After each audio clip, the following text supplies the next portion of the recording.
Recording studio राजा Khagaria.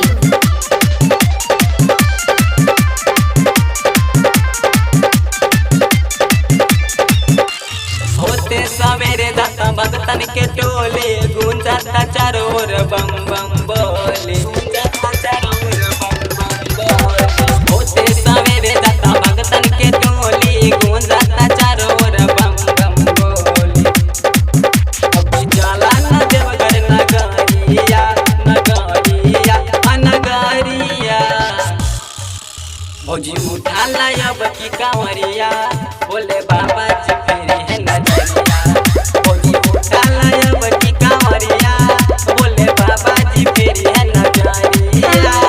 DJ मिट्ठू राजा पटसोनी। फेरी है नजरिया।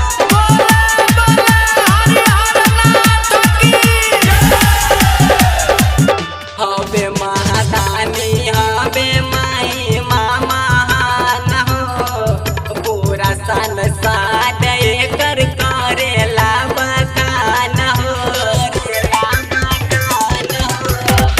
हबे महादानी हबे माई मामा न हो, पूरा संसार एकर करेला बखान हो।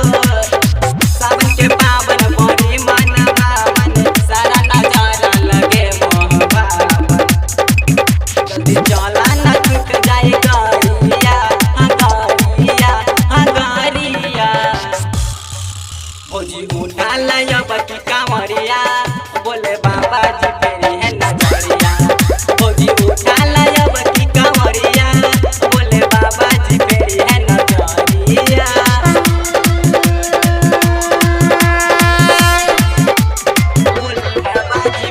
डीजे मिट्ठू राजा पटसोनी।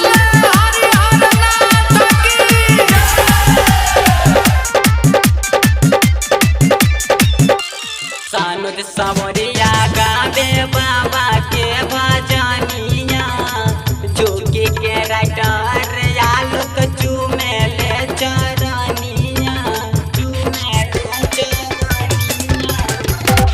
सानुद सावरिया गावे बाबा के भजनिया, जोगी के राइटर रोशन चूमे ले चरनिया। देवो के देव हो हवे महादेव हो, केहू ना भक्ति में करे मतभेद हो। नाच मस्ती में चला डगरिया डगरिया डगरिया।